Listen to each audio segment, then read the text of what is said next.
Salut, c'est Cupertino. Aujourd'hui, c'est considérations autour de l'iPhone 6 Plus.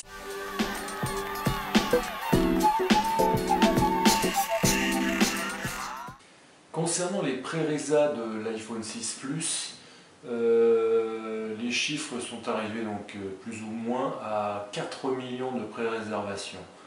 Ça représente donc les 4 millions de pré-réservations, ça concerne le 6 et le 6 Plus. La quantité de 6 Plus, ça représente sur les 4 millions 35%. Voilà, donc sur les 4 millions de réservations, il y a eu 35% qui étaient destinés à être des résas 6 Plus.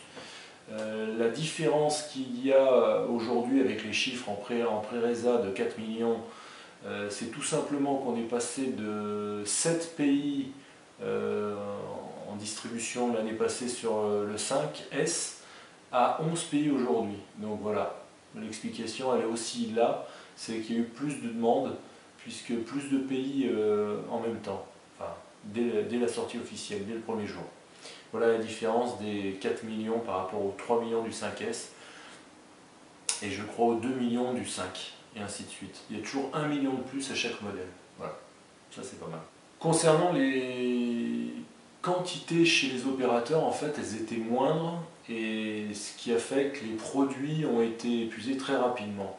Je sais qu'il en restait hier, nous étions samedi, je sais plus ce que c'est, samedi 20, il en restait chez certains opérateurs, mais la quasi-totalité était tous épuisés. Donc c'est pas étonnant, puisqu'en fait les quantités n'étaient pas énormes.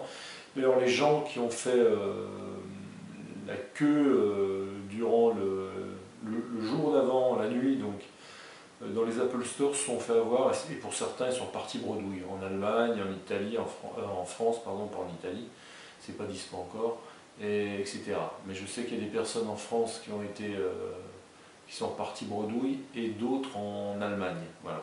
Concernant la dimension de l'iPhone 6 Plus, j'ai un reproche à lui faire, c'est sa dimension. Parce qu'effectivement, s'il est fin, alors c'est pas le plus fin des smartphones, il y a des smartphones plus fins que l'iPhone 6 Plus.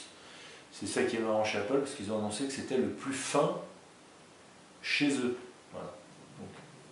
Et donc, ce que je peux reprocher à l'iPhone 6 Plus, c'est que certes il est fin, mais il est plus haut aussi. Et si on compare à un Galaxy Note 3 qui fait 5,9 pouces, la hauteur est plus contenue qu'un iPhone 6 Plus qui fait 5,5 pouces. Donc on aurait pu gagner en hauteur et donc en ergonomie. Ça c'est un reproche que je fais. Concernant la vitre en elle-même,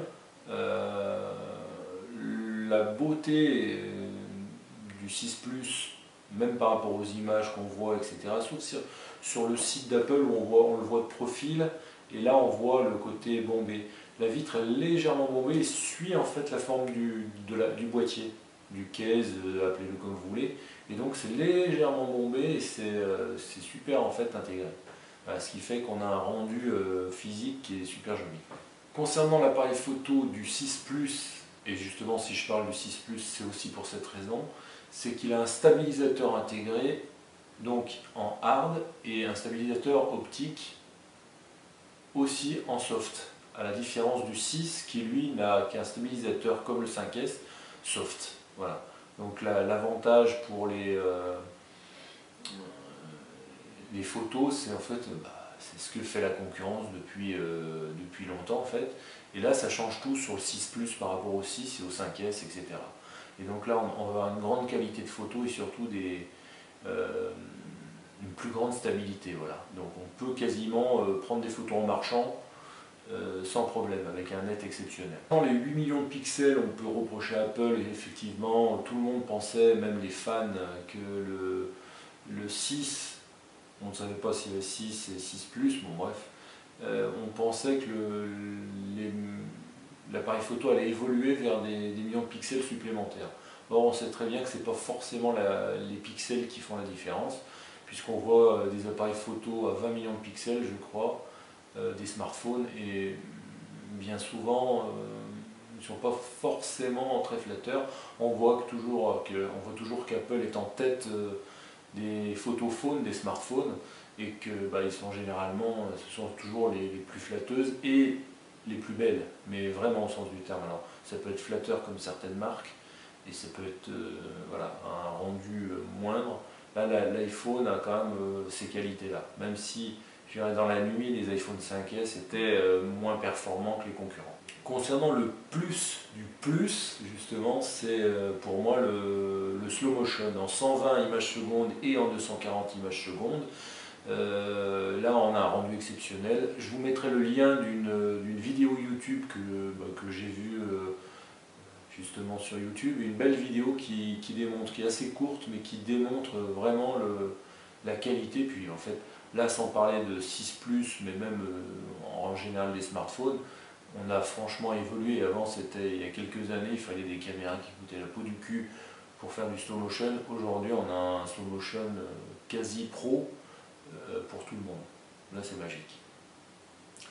Concernant la NFC, grosse déception, puisqu'en fait, Apple ne l'utilise pour l'instant, je ne sais pas si ça évoluera, ne l'utilise pour l'instant que pour Apple Pay. Apple Pay, lui, ne sera dispo que aux États-Unis dans un premier temps.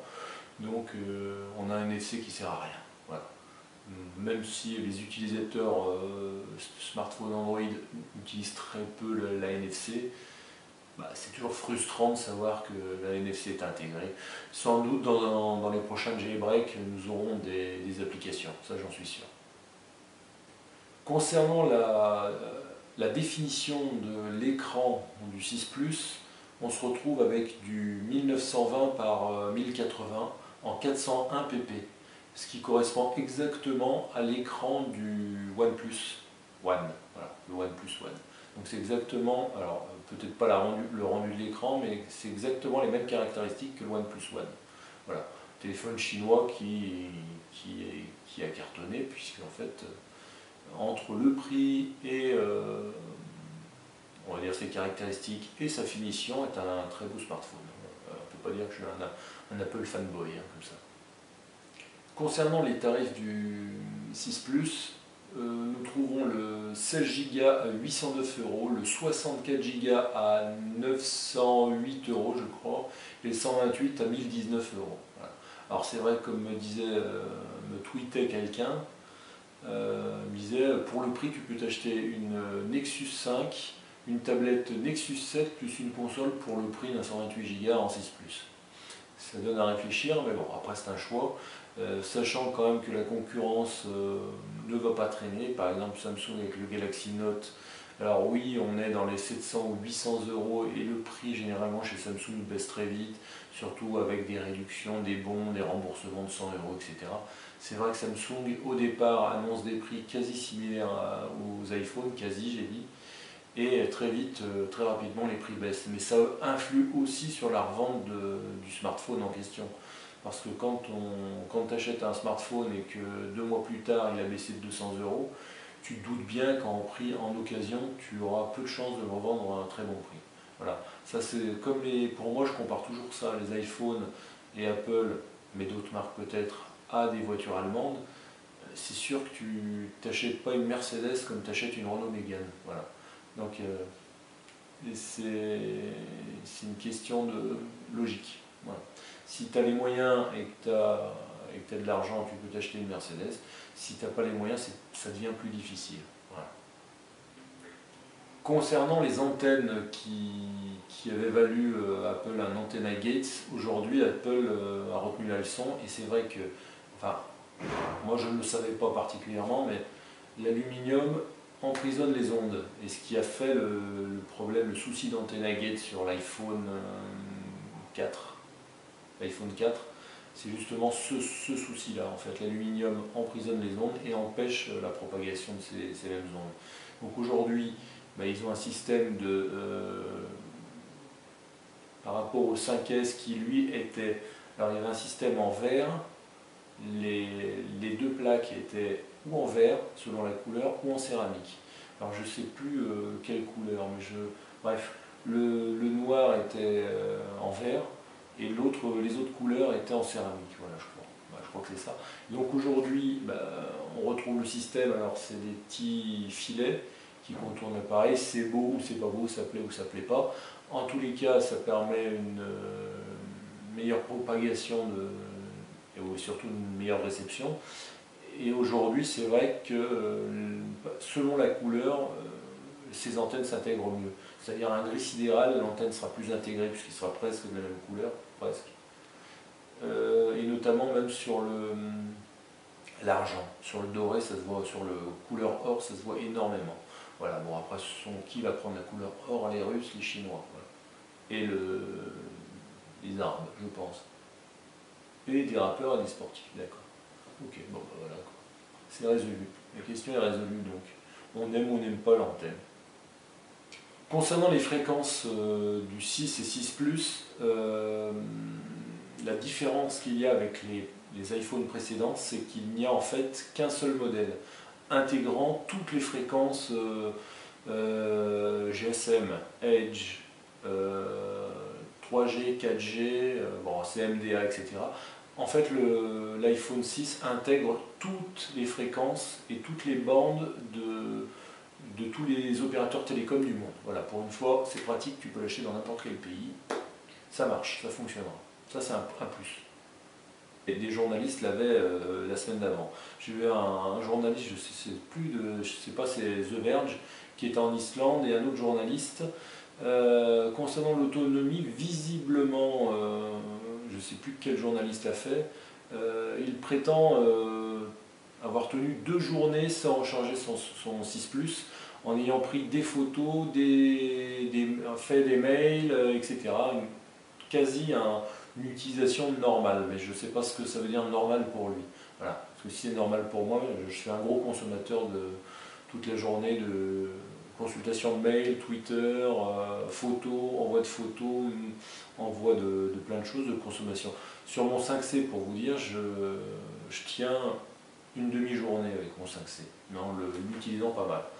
Et d'ailleurs, à ce propos, je suis en train de tester tester quelque chose. Là, je l'ai mis en route, j'ai mis le chrono, je vous ferai une vidéo par la suite. Donc voilà, je ne sais pas si vous voyez bien, c'est en noir et blanc. Donc là, l'autonomie est vraiment bonne, il est 15h49. J'ai commencé ce matin à je crois 8h. J'ai commencé exactement, là voilà, j'ai commencé il y a 6h56 minutes et 43 secondes mon test. Et donc ma batterie est alors je vais voir, je vais essayer de régler, je vais essayer de...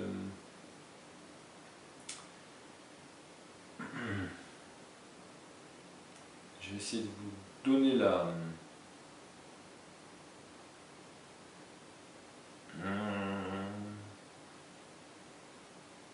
voilà, pourcentage de batterie. Donc j'ai commencé il y a 6h57 minutes précisément et 16 secondes et ma batterie est à 75%. Donc après 6 heures d'utilisation, alors utilisation un peu moindre, je suis en Wi-Fi et j'ai compulsé, j'ai consulté mes mails, j'ai fait quelques photos, alors moins que d'habitude, je ne suis pas sorti, je suis à 75% après 6 heures, mais en noir et blanc. Voilà. Donc je ferai ce test par la suite, je vous le ferai en vidéo et je vous donnerai les résultats. Voilà. Alors c'est un moyen d'être un peu un clochard, mais c'est pas grave. Si tu as besoin d'autonomie et pas forcément de plein de choses, ça permet visiblement en iOS 8. iOS 8, iPhone 5C, en Wi-Fi, sans Bluetooth, voilà. Mais je vous en reparlerai. Voilà, je crois que je vous ai parlé de tout, toutes les questions que je me posais, j'espère que je vous ai donné en tous les cas des réponses ou des explications. C'était Cupertino pour une conversation autour de l'iPhone 6+. Voilà, des considérations, des délires sur l'iPhone 6+. Voilà, je vous remercie de me suivre de plus en plus sur ma chaîne YouTube. Je vous invite à me suivre aussi sur Twitter. Donc c'est @Cupertino69. Je vous invite aussi à suivre mes photos sur Twitter de un café, une photo chaque matin. Voilà, c'est une photo de café. Moi, c'est ma thérapie, donc je vous invite à me suivre et je vous remercie tous parce que vous êtes de plus en plus. Voilà, c'était Cupertino. Je vous souhaite une bonne fin de week-end, une bonne semaine et puis gardez la pêche et puis surtout ne vous laissez pas faire.